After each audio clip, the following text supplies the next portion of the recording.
The PRovoke Podcast, brought to you by PRovoke Media and produced by the international broadcast specialist Marketeers.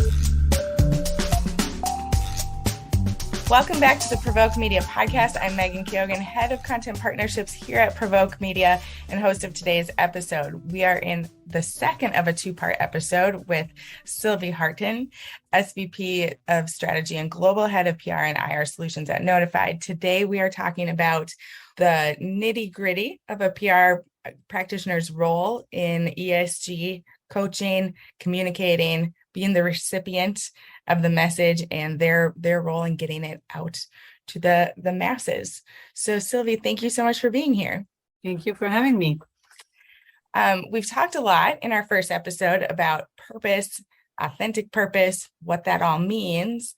Now I'm interested in talking a little bit more about who is the keeper of the message of purpose, and where does that start? And we'll get into then from there where the PR practitioner's role is in all this, and where their opportunity to really shine is that has never been before. Well, so that's a great question, such a timely question, and such an opportunity for PR Pro today.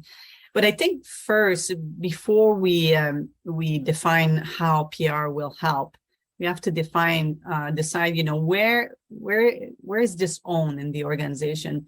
Because up until very recently, most of ESG initiative, for the most part in organizations, sat in marketing. And ESG is really not a marketing-led initiative. If you've heard the first part of this podcast, we talked a lot about ESG as it's a strategy, right? It's a strategic component of an organization's approach to market. And so if it's so important to your organization, where should that sit? And so it's my belief that it really does sit at the C-suite. In fact, when you think about some of the regulation that are coming on, there's some discussion around tying a CEO salary to their ability to execute on their ESG, strategy and initiative.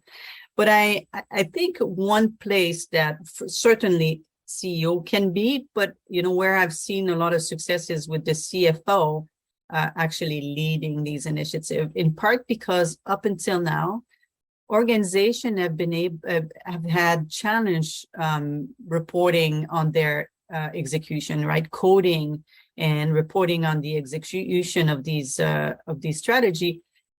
Also, in part because of the lack of regulatory requirements. So that's changing. We know the SEC is going to come up with regulations that are going to guide organizations, specifically public company, on how they're going to communicate their ESG strategy, but more importantly, their execution against those strategy. So as a result of this, I think the CFO, given the role, they own the purse strings, so they're able to make real investment decision around ESG. They also, as part of their role, the keepers of KPIs, milestones, and roadmap for execution. And so I think in that context, the CFO is very well suited to drive and own ESG strategies. So what does that mean for the PR professional? To me, we've talked about for a very, very long time, how do we bring a seat to the table for the PR pros? And it used to be, we're going to, and I still think this is the case, right? It's important to be able to measure effectiveness of communication. And, there was a lot of discussion in the past around tying some of the PR outcomes to revenue and sales. That's all still relevant. I do, however, I believe that ESG is going to provide a very interesting opportunity for PROs to become the trusted advisor to the C-suite. Why do I believe that? Because with regulatory requirements coming around communication of these strategy, and with this change from, ESG as a marketing-led initiative to more of it is a strategic component or core component of any organization strategy, I do believe that the PR person will be the advisor that will take the outcomes and impact of those strategy and communicate it to broadly defined stakeholders. In the first episode, I talked a lot about, when it comes to purpose communication, ESG communication, the difference now is that your population, your audiences are much more varied. And oftentimes the communication you have to get, those key messages may be a little bit more sophisticated. So PR here will become so much more important in making sure that the stakeholders understand your purpose, understand your ESG strategy, and understand how you are executing against those ESG strategies. This is where impact outcome that comes out of the C-suite is then given to the PRO that will communicate broadly the effectiveness. And so there's going to be a lot of work done between PR and the C-suite to really refine the messaging, to really make sure that everyone is aligned on those key messages when it comes to ESG. So I think ultimately, I think this is a tremendous opportunity for PR. What sorts of changes do you think that we may start to see in how PR professionals are themselves trained and how they are then training the leaders that they're maybe coaching or the other communicators in an organization? What are some of the shifts that we might be starting to see? So it's interesting because, I'm going to take a bit of a different angle to your question. PR professionals should all be held to the same standard when it comes to communicating. And that also means when it comes to interacting with the C-suite, coaching and educating on their role, right? So it's important, especially in the context of greenwashing, right? So there is concern about, how do we communicate? That's why ESG should not be a marketing-led initiative, because, you're not marketing ESG, you're reporting and you're communicating your purpose and reporting on how you're executing against your purpose. And so is this changing? I guess I'm going back to my point earlier, is that all communication should be held to the same standard, of authenticity. Maybe where it's going to change a little bit is that you have more pressure to walk the talk, right? In the context of greenwashing, you have to make sure as a PR professional that what you communicate as it relates to ESG is impact and outcome driven. And so that's not different than, the way PROs should communicate, but it is, I guess this pressure, it's even more so in the current context, right? Especially in the context of regulation that's coming up, some of the greenwashing and some of the backlash that has occurred in ESG, because oftentimes the organization were seen this as a promotional activity, which really shouldn't. It's a strategic one, and PR is there to ensure that the communication is authentic and is impact and outcome driven. Impact and outcome driven, kind of the focus of this conversation. And you mentioned and touched on regulation a couple of times in this past question. And if you're able to just sort of highlight a little bit of some of the different things that organizations are preparing to be, or should be preparing to be measured on. And so I can't obviously offer legal counsel. Yes. But what I will say is the following, and I'm going to keep these notes pretty high level. We know that the SEC is, I believe it's in March, launched a new climate regulation around how publicly traded company, or they're talking about launching, it's not launched yet, about how publicly traded company are going to discuss their carbon footprint and, their impact on the environment. We know that Europe is also working to do very similar things. And it's important and it's necessary. And the reason it's important and it's necessary is because today, as I mentioned earlier, the challenge of the C-suite on communicating their performance to date is that, there's a ton of different rating and grading agencies. There's different framework. There's really no consistency across the board here. And so it's my view that in the future, and in the short future, maybe within 2 or 3 years, that we're going to see regulators select one or potentially two standards that are going to become the standards for organization. That's going to make much easier. It's very similar to, I think, of the accounting standards that you have in in accounting. It's going to solve a very significant problem to have, one sets of, standard that all organizations are able to use. Right. With those on the horizon of greater regulation, it seems like organizations would be best suited or prudent to be measuring internally their impact, which would then lead us to say, for those PR practitioners or those communication professionals, there's no better time than to start implementing and measuring the impact of their own work within the organization to gauge how effective they're being and how effective that message is being distributed. And just if you can speak to that a little bit. 100%. Yeah. I mean, because especially in the context that becomes their baseline, right? So, I think I mentioned to this that when it comes to measuring around PR, the purpose-focused content, right? We're really in the early innings.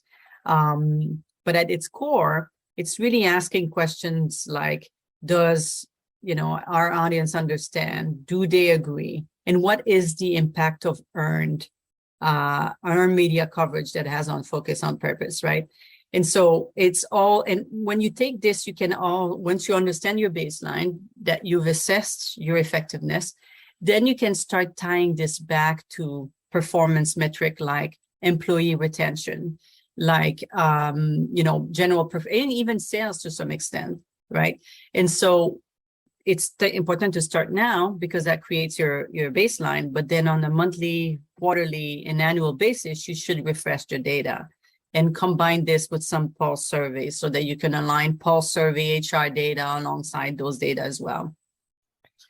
Tactically speaking, any of these measuring tools that you might be using at Notified right now, I know that you're working diligently in your own organization and with the businesses that you consult with, to really be priming them to be top of class right now. Yeah. So obviously, and I realize this is not an advertisement for Notified, but obviously we have, social listening, media monitoring solution that allows you to understand your current reputation when it comes to, your brand and, and all the rest, share of voice and so on and so forth that you can monitor using technology to do that.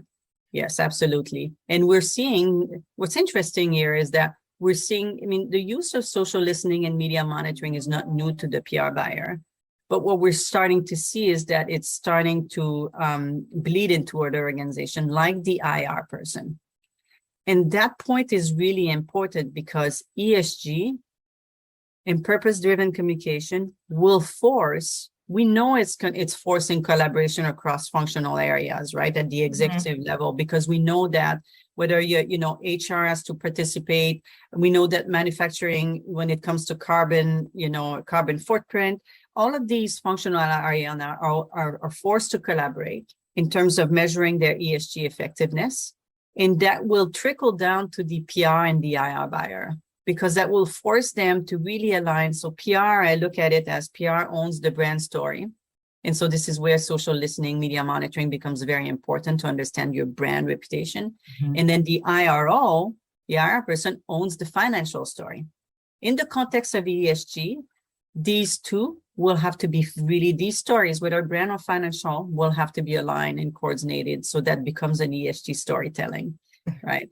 And so the use of technology here, and my point earlier was that we've seen social listening, media monitoring be used a lot by PROs. We're starting to see IROs now using it for the purpose of a financial storytelling that is more purpose-driven, so that they understand the audience that they're referencing. They understand because now retail investors is becoming more important in the context of ESG. And you don't engage the retail investor the same way you engage the institutional investor. This idea of shared value is more important. This is where technology is very useful to understand the sentiment the sentiment of these retail investors and how best to communicate to them. Sure. And I know that you have spent some time working in academia also and teaching, and I'm interested in your perspective on what your hypothesis would be of the future of training or early education in the field. What sorts of skills are going to be new and different that PR practitioners and comms professionals are likely to see in their early stage training? How will that look different, do you think? No right or wrong answer today than it did even 5 or 10 years ago. I think that the role of the PR person in this context is going to become more strategic. And I think this is really exciting. What I mean by this is that if ESG is transforming how organizations are communicating their purpose, the way communication as a result of this is going to become more important and more strategic. And so PR person will need to now be able to hold the table, the seat at the table at the same level as the C-suite. Mm-hmm. And so I think, to get there, education programs will have to maybe become a bit more, strategic. Like, one of the class that I've taught was actually strategy in the context of business. And I think that class would be very, very useful for PR in the context of ESG. Because you're going to, ESG, organizations that do ESG well, they have a chief climate officer, they have scientists on the board. So it's going to be really important that the PR person understand these things to communicate them effectively, because we're going beyond communicating around our product or services. We're going beyond that to define, to communicate around purpose, which is a little bit more of a nuanced science. Mm-hmm. And so as a result of this, I do think it's going to impact how PR professionals are, acting or, doing their day-to-day moving forward. Right. Yeah. Which all sounds totally feasible, logical, smart for the organization that gets it.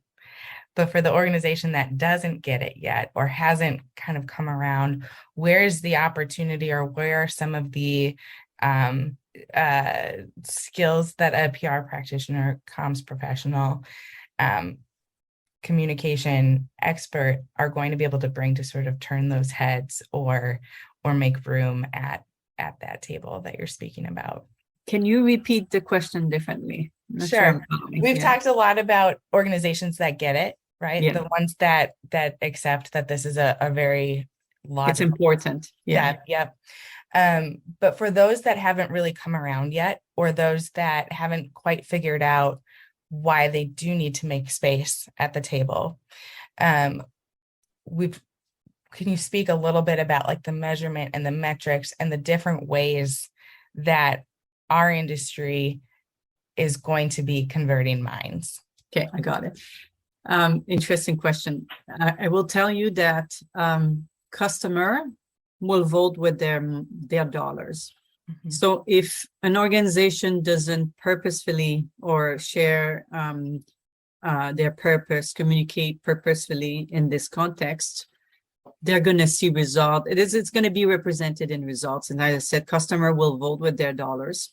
Mm-hmm. Employee will vote with their feet. An investor will vote with their dollars.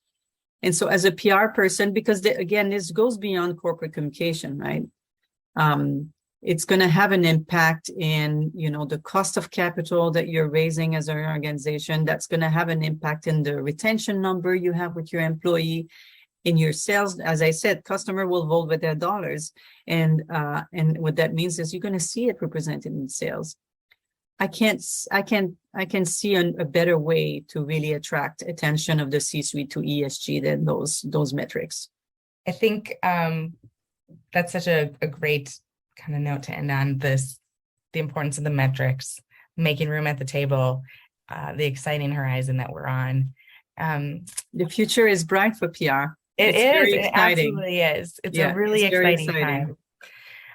Parting thoughts from you today, Sylvie? Anything that we haven't really touched on? I know we've we've covered a lot of ground today in our conversation. No, I would say, as I said, I think the future is bright for PR. There's a lot of work that needs to be done really to realize that bright future. There's a lot of work to be done in terms of leading the way around how we are communicating this purpose and how we're measuring and how we're ensuring that we remain authentic, I think is the key. So on the PR front, that's the case. I'd say that in addition to all of this, I do believe that regulators are going to give us some sort of framework to work with.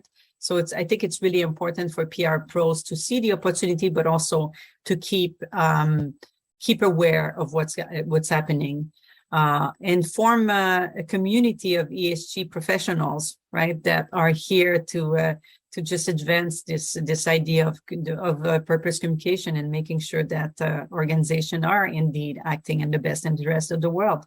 Sylvie Harton of Notified, thank you so much for being here. Thank you for having me. It's been a pleasure. This has been the PRovoke Media Podcast. Thanks for listening.